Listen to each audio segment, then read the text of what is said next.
Zuxi dengan tanpa helm dia mau memberikan balasan, tetapi apakah mereka bisa untuk membalikan keadaan atas posisi ini? Ini untuk membalikan omongan-omongan dari Lord Misery yang katanya omongan gue itu nggak valid. Gue udah bilang tadi, siapa lagi bagian yang copo dari di bootcamp fight-nya selain Red Face. Red Face ini nggak usah perlu lagi gue bahas karena dia adalah King of Knock untuk 3 hari ini. King of Knock, KOK ya? Iya. KOK, Dona, kok begitu? kayaknya kamu perlu realme banget deh untuk merecord konten kita ini biar lebih keren pastinya Dona.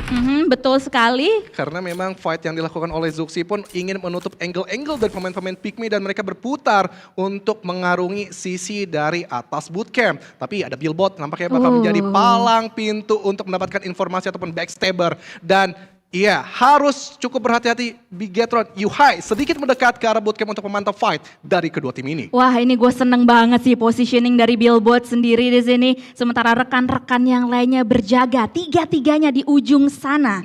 Dan kita akan menantikan apakah informasi yang dikumpulkan atau diketahui oleh Billbot akan membawa kemenangan atas bootcamp kali ini. Tetapi di sisi yang lainnya juga terjadi huru-hara yang gak kalah serunya. PNW dan juga Dewa United.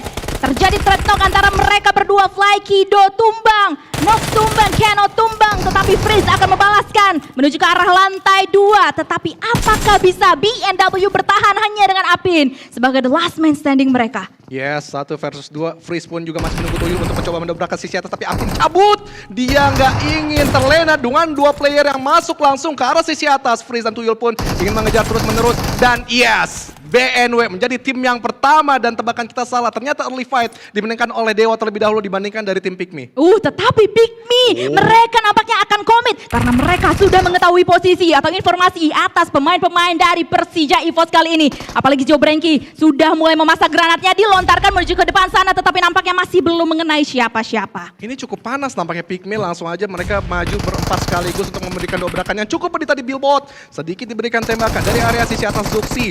Dengan senjata S12K-nya belum mampu menemukan satu kesempatan, tapi Lynx mendapatkan Joe Brengki bahkan 2 kali sekaligus Zuxi dengan jumping chop yang dilakukan. Veksi membalikan keadaannya lagi, makin seru 2 versus 2 keadaannya Dona Fiska. Iya, betul sekali, tetapi Luxi pun juga screening di bawah sana. Veksi tertinggal seorang diri dan gak bisa untuk menghadapi gempuran dari Persija EVOS yang kali ini juga kedatangan tamu yang gak diundang. Bigetron Red Villains akan memanfaatkan celah tersebut. Yes, ini kayaknya patternnya gitu deh, mesti Red Face mati sebagai tumbal. Tapi mereka langsung dapat 4 poin sekaligus. Tapi nggak bagusnya adalah Bigetron mengambil kesempatan tersebut. Benar-benar cepat banget rotasi yang mereka lakukan. Untuk langsung mendobrak jantung pertahanan. Tapi Luxi gitu aja dapat di Ryzen. Tapi saat memberikan juga keadaannya. Dan ya 2 keadaannya Dona untuk mendapatkan sisa pemain dari Bigetron. Red Villains dan selesai. Sebentar banget. Oh my Seriously, god. sebentar. Persija EVOS. Setelah mereka memulangkan Pikmi, mereka kedatangan tamu yang tidak diundang dan Bigetron Red Villains ini udah gua lihat ya 2 kali melakukan pergerakan seperti ini dan akhirnya mereka bisa wipe out 1 tim sekaligus. Timing yang luar biasa, timing yang sangat tepat dan juga cepat yang dilakukan screening pemain-pemain dari Bigetron Red Villains. Namun di sisi lain Dewa United setelah tadi menumbangkan pemain-pemain BNW yang sudah diarahkan ke lobby mereka terpuruk dengan adanya GPX Yoru yang sedang memberikan batasan-batasan pergerakan ke arah mereka. Freeze pun udah kejepit, begitupun dari Tuyul dan juga Nox tadi kalau nggak salah ingin diselamatkan untuk sementara waktu. Cannot juga memakirkan baginya untuk tidak ditembaki oleh pemain GPX Yoru. FJ Bosku benar-benar mendekat dan menjepit seorang Freeze di balik-balik pepohonan Dona. Iya, nggak cuman dijepit tetapi juga di zoning out, digertak. Beberapa hit mark pun juga sudah terlihat dengan sangat jelas yang dilakukan oleh Yoru. Dia tahu persis 2 pemain dari Dewa United yang lainnya di mana. Itu dia kelihatan seorang Tuyul yang berhasil untuk menyelamatkan dirinya. On time banget. Ini Freeze bisa cabut, benar-benar luar biasa sekali. Itu fix banget sih sebenarnya. Kalau aim pemain dari GPX Lengket itu sulit untuk coba keluar dari balik pohon. Tapi Nox berhasil juga untuk diselamatkan. Upaya mereka 100% berhasil dari Dewa United. Tinggal bagaimana mereka melakukan rotasi. Ini rebutan sih, satu arah rotasi yang sama Entah Gpex masih memaksakan untuk ke arah Dewa United, tapi feeling gue kalau Dewa United sih, mereka mencari jalur lain agar sedikit terhindar dari tembakan-tembakan. Karena utility mereka yang pas-pasan, Dona. Ya, untuk saat ini kita bisa melihat adkitnya dari FJ pun juga satu, nggak ada boostingan sama sekali, granat cuman 2 dari seorang FJ, apalagi mereka juga harus berjibaku dengan adanya Blue Zone kali ini. Walaupun masih circle pertama, tapi ingat, gak cuman Blue Zone musuh mereka, tetapi ada Dewa United yang masih nangkring di belakang sana. Dan kayaknya emang gak mau cabut duluan ya dari Dewa United ya. Kayaknya sih ya. Nungguin gitu. Mau Iya kemana sih. lu? Ya, tapi yang gak bagusnya adalah ini bukan Sunhawk yang seperti dulu ya. Kenapa Ini tuh? Sunhawk yang udah berbeda banget dengan circle yang baru, dengan sistem poin yang baru juga. Dan begitu pun dari Tuyul tadi sudah siap memasak 1 buah granat ke arah FJ, tapi Poker terdengar di situ. Daybot didapatkan, tapi mereka berbalikan keadaannya. Ini menarik sekali. Fight untuk memperebutkan satu kompon demi kompon terus diterjang, tapi di sisi lain Bosku pun juga sudah diketahui posisinya dan diamankan. Siku-sikunya dari seorang Tuyul pun juga sudah diketahui. Tinggal bagaimana kokangan dari seorang FJ. Tepatkah on point? Dibalik dari seorang Tuyul. 1, 2, 3, keluar. Bebek belum ada damage yang masuk ke arah Tuyul. Yes, Tuyul ngedodge-nya benar-benar indah kali ini. Tetapi apakah dia bisa ngedodge peluru selanjutnya yang dilontarkan oleh seorang FJ? Masih belum nyangsang menuju ke arah tubuh dari Tuyul sendiri. FJ masih celingak-celinguk aja. Dan akhirnya sedikit pull back supaya tidak terlalu riskan posisinya. Well anyway, Tuyul pun juga sudah tumbang untuk saat ini. Terknockdown di posisi yang tidak ideal untuk diselamatkan, dan mission impossible menurut gua untuk menyelamatkan Tuyul. Itu dia, nampaknya KF akan segera melontarkan granat untuk menutup nyawa dari Tuyul. And that's it.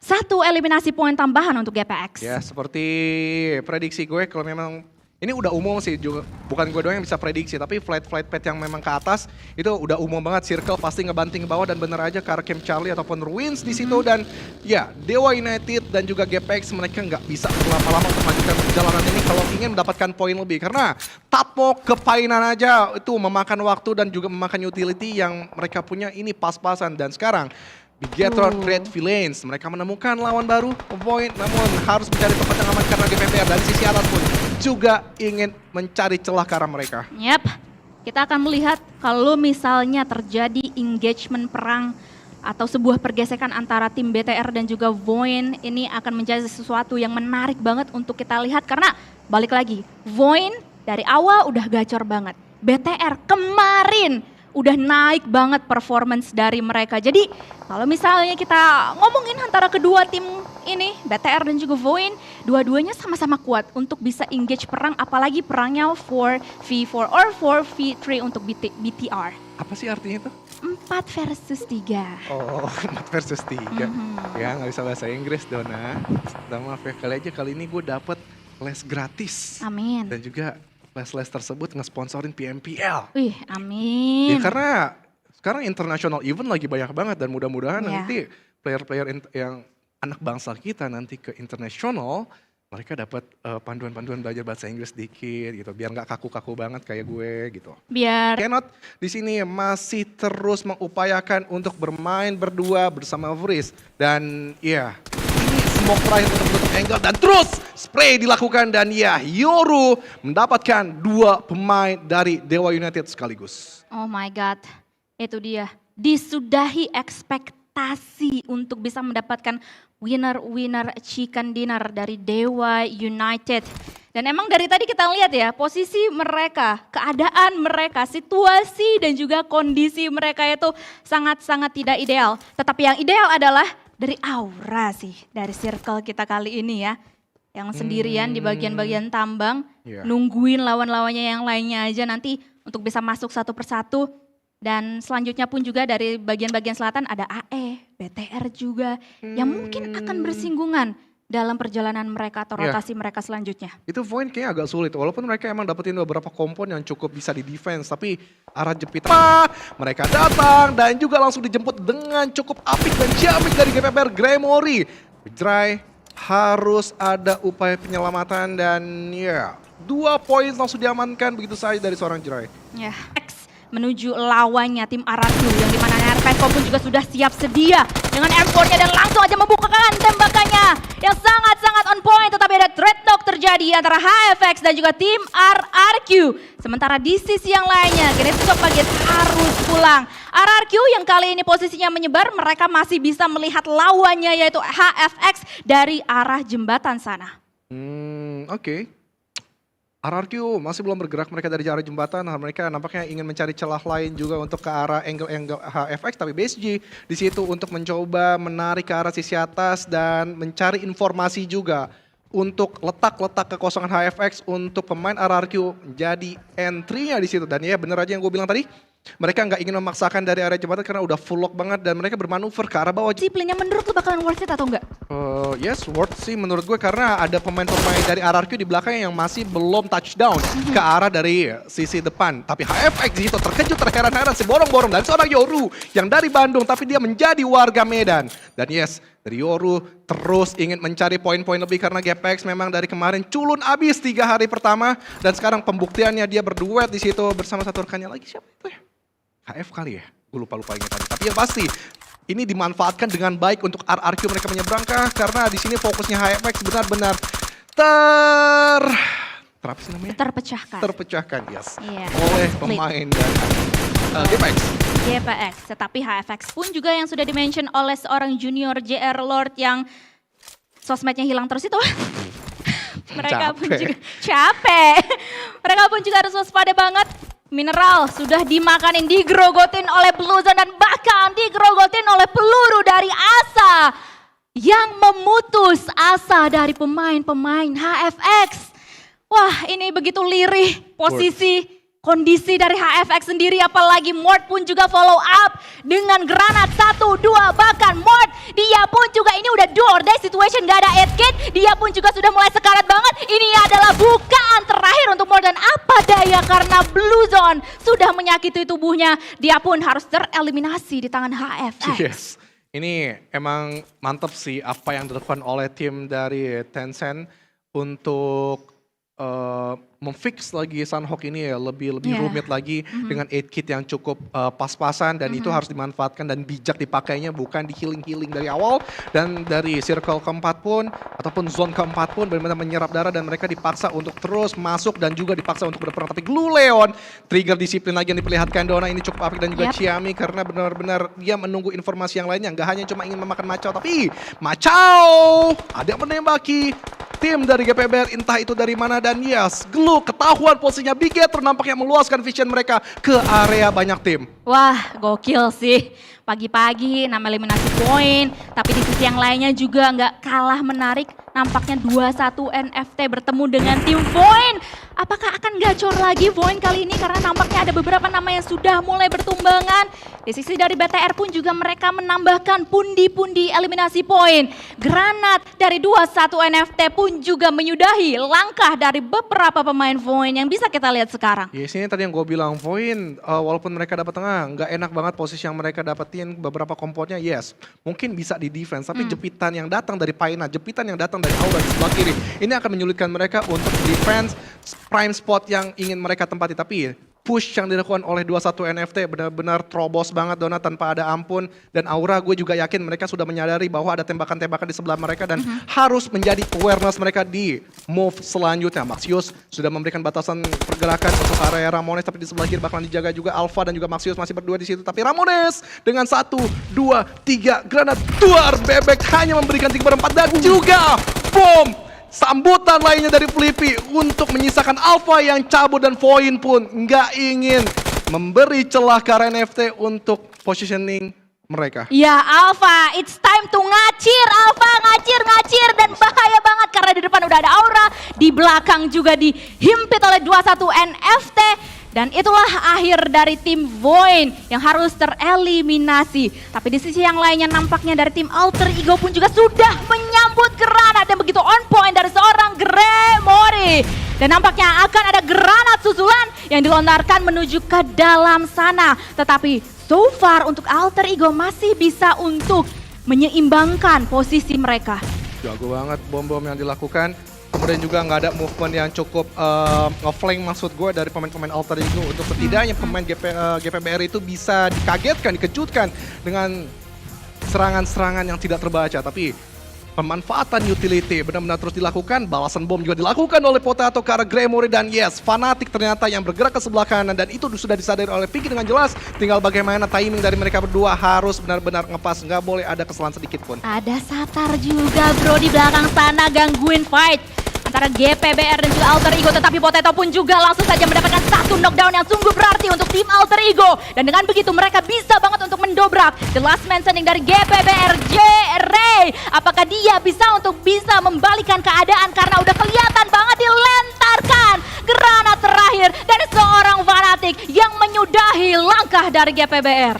Iya emang sih, ini cara mereka nge-push perlahan-lahan, kemudian juga Fnatic bergerak ke depan juga langsung panik GPBR, dan ya satu demi satu mereka langsung dipulangkan, dan GPBR untuk saat ini well play untuk kalian. Dan ya sekarang adalah momennya Aura menurut gue untuk mereka coba memaksimalkan advantage mereka dari awal yang ngendok terus, dan mereka harus memanfaatkan ataupun menggeser menurut gue spot yang dimiliki dari 21 NFT. 21 NFT ya, yang berada di seberang sana, tetapi dari Alter Ego kita bisa lihat mereka masih meningkatkan keaktifan mereka untuk menyisiri satu persatu lawan-lawan yang berada di depan sana yang terlihat. Aura pun demikian, walaupun satu saja eliminasi poinnya sudah mereka kantongi sejauh ini, tetapi GeNFOS akan dikirimkan menjadi garda terdepan untuk bisa mengawasi pergerakan mantan timnya. Oke, Alter Ego tampaknya mereka melebarkan sayapnya, nggak memaksakan masuk dari tenggara ataupun timur, karena mereka tahu itu cukup terbuka dan bisa dimakan dengan sekaligus dengan lahap oleh pemain-pemain 21 NFT ataupun di Bigetron yang tersisa satu player. Nah itu Satar kayaknya ya. Dan yes, mereka melebar ke arah sebelah kiri dan masih ada lengkungan-lengkungan yang bisa mereka mainkan, tapi mereka harus berhadapan dengan cukup keras dengan pemain-pemain Aura, dan itu benar aja Okta tadi dengan cukup mulus Hunts for You seperti biasa menjadi pemain yang selalu diandalkan oleh Aura untuk mendobrak pemain-pemain lini depan mereka. Yap, tetapi kali ini dari Potato Untuk mendobrak pemain-pemain lini depan mereka. Yap, tetapi kali ini dari Potato masih bisa bersembunyi di bagian lereng-lereng bukit tersebut. Dan dari beberapa pemain, dua pemain dari tim Aura, tetapi No Mercy pun juga nggak mau tinggal diam. Setup smoke juga sudah dilakukan. Meanwhile, teman-temannya atau rekan-rekan yang lainnya akan sedikit maju untuk membuka vision lebih jelas lagi menuju ke arah tim Alter Ego. Ya, sekarang waktunya GeNFOS karena dia pemain yang paling depan. Dia semestinya udah mengetahui beberapa step yang dilakukan, tapi dia Rosemary lebih duluan. Bom yang memakan dari seorang GeNFOS, tapi diketahui dengan cukup jelas oleh Hunts for You. Benar-benar tembakannya sakit banget seperti tembakan dari Ferdi. Oh, kali ini yang kita lihat POV-nya sedikit lagi HP-nya akan hilang. Udah sekarat banget. Dia pasti kaget seperti halnya gua kaget juga mendengar kata-kata dari Junior dan juga melihat Okta knockdown hanya meninggalkan seorang Potato, seorang diri dibukakan DBS-nya. 1, 2, tappingan pasti belum terlalu connect kali ini. No Mercy di bagian depan atau garda terbang dari tim Aura akan mencoba menyudahi perjalanan dari tim Alter Ego. And that's it. Kita hanya menyaksikan BTR, Aura dan juga 21 NFT di endgame kali ini. Apa yang lo kagetin, Dona? Emang lo kata-kata apa yang lo kagetin? Yang pasti yang kaget adalah dari seorang Spavel. Langsung digerebek sahur, mengajuin begitu saja oleh 3 pemain dari 21 NFT. Tapi dari Blue Zone pun juga sudah bergerak. Makanya Spavel nggak ingin bergerak karena nggak ingin memberikan poin ke arah Flippy. Dan ini mantan tim sih. Ya. Ada satu aja yang bisa di take down. Menurut gue ini udah cukup bisa membalaskan keadaan. Tapi nggak ada, Dona. Ya, karena memang musuh terbesar mereka adalah Blue Zone. Musuh terbesar Spavel tadi adalah Blue Zone. Apa daya miss timing untuk melakukan healing, tetapi ini dia teman-teman semuanya 4 melawan 3 endgame kita kali ini. Aura akan membuka posisi mereka, membuka kesempatan mereka untuk bisa mendapatkan winner chicken dinner dengan melontarkan granat pembuka. Gak cuman dari arah depan, tetapi dari arah samping, dari Rosezi. 1, 2, granat menuju ke arah dalam sana, tetapi Flippy terlihat dengan sangat jelas di balik celah yang tipis begitu. Dan 2 pemain dari 21 NFT pun tumbang, tetapi ada trade talk terjadi. Tapi apa daya, hanya meninggalkan the last man standing mereka saja 21 NFT yang gak bisa untuk